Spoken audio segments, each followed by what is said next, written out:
প্রচণ্ড গরমে একদম নাজেহাল অবস্থা। আর এই গরমে তো এরকম একটা ঠান্ডা খাবারই চাই।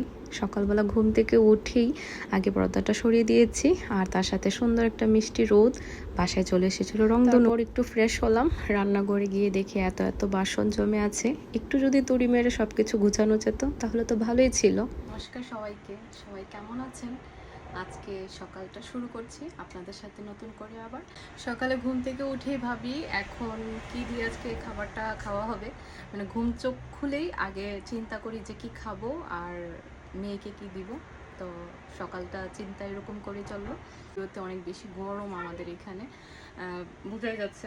তো সেজন্য ভাবলাম যে আজকে একদম নর্মালি একটা খাবার করি, আর সেটা হচ্ছে আমাদের বাঙালি খাবার। আর চলি দেখা যাক কি করা হয়। প্রথমে নিয়ে নিয়েছি চিড়া। সকালবেলা মা আগে প্রায় বলতো যে সকালে চিড়াটা খাওয়া পেট অনেকক্ষণ পর্যন্ত ভরা রাখে, আর যে সকালে যেহেতু একটু ভারী খাবারই চাই তো সেই জন্য চিড়াটা নিয়েছিলাম।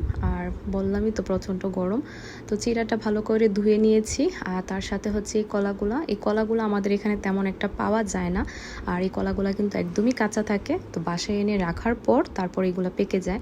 আমাদের এখানে বেশিরভাগই সাগর কলাটাই পাওয়া যায়, আর এই কলাটা খুবই কম। তারপরও নিয়ে এসেছিলাম, ভালোই পেকে গেছে, আর কলাগুলো খুবই মিষ্টি ছিল। তারপর নিয়েছি এখানে দই আর দুধ দিয়ে দিয়েছি। আমার কাছে গুঁড়া দুধটা একদমই ছিল না, তো সেই জন্য এই দুধটাই দিয়েছি। আর এই তো সব কিছু একসাথে মিক্সড করে নিচ্ছি এখন। আর এখন তো বোঝাই যাচ্ছে খাবারটা কি হতে চলেছে। আমার কাছে বেশিরভাগই একটা ম্যাঙ্গো হলে আর একটু ভালো লাগে, বাট এখন যেহেতু ম্যাঙ্গোর সিজনটা শেষ পর্যায়ে সেজন্য কলাই ছিল ভরসা। আর মেয়ের জন্য একসাথে করে নিয়েছি, দুজন মিলেই আজকে বসে সকালের খাবারটা খাবো। আর এই গরমে আমার তো মনে হয় প্রচণ্ড স্বস্তির একটা খাবার, খুবই ঠান্ডা ঠান্ডা একটা খাবার। আর তাকেও দিচ্ছিলাম, সে খুবই পছন্দ করছিল খাবারটা পেয়ে। তাকে সাজিয়ে গুছিয়ে খাবার দিলে সে খুবই পছন্দ করে, আর এরকম সুন্দর করে সাজিয়ে গুছিয়ে খাবার পেয়ে সে খুবই খুশি ছিল।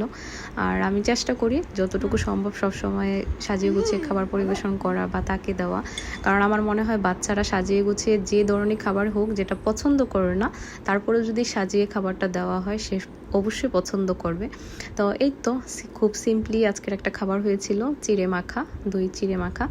আর এই তো আমাদের খাবার একদম রেডি। আর এখন আমরা দুজন গল্প করতে করতে খেয়ে ফেলেছি। আর একটু খাওয়ার পরে বাইরের দিকে বেরিয়েছিলাম, আর বাইরে গিয়ে দেখি ছোট্ট এই কিউট কাঠবিড়ালিটা চলে এসেছে। তার সাথে গল্প করে আজকে দিনের